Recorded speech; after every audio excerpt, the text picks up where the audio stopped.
Nampak tak ada orang curi minyak? Apa yang kamu buat? Siang-siang tak perlu curi minyak kan? Siapa curi minyak? Ini kereta saya sendiri, lihat kunci kereta. Tadi saya ke stesen minyak, tiba-tiba penutup minyak tak boleh dibuka. Saya cuba paksa buka penutup minyak, supaya boleh isi minyak. Alamak! Kamu rosakkan kunci penutup minyak. Cat kereta pun tercalar. Hari ini saya ajar kamu, buka ruang barang dahulu. Cari penutup kecil dengan logo petrol di sisi. Nampak tak? Kita buka penutup itu. Ada tali logam di dalam. Tarik perlahan-lahan.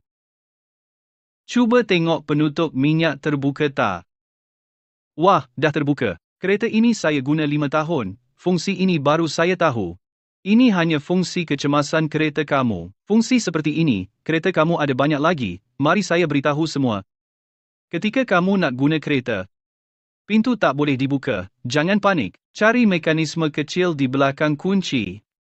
Dengan jari, keluarkan kunci manual tersembunyi. Masukkan kunci manual ke lubang bawah pintu.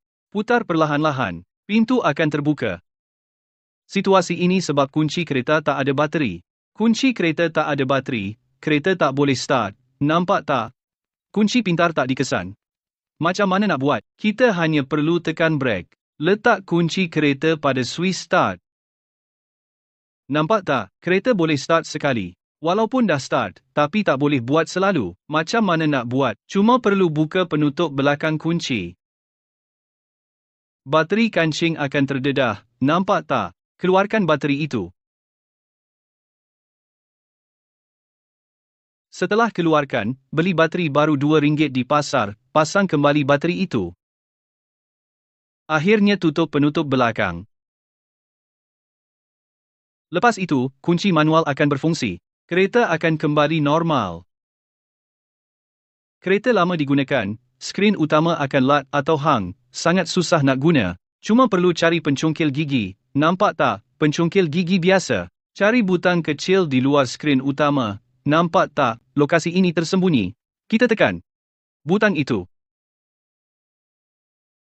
Skrin akan restart secara paksa, kembali lancar seperti kereta baru.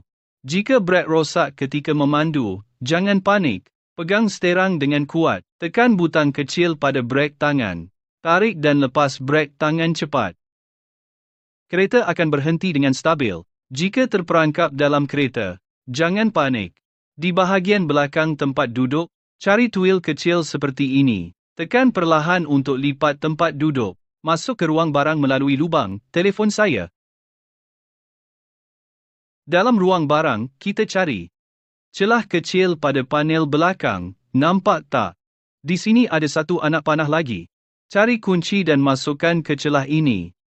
Kemudian, ikut arah anak panah dan tolak ke kanan.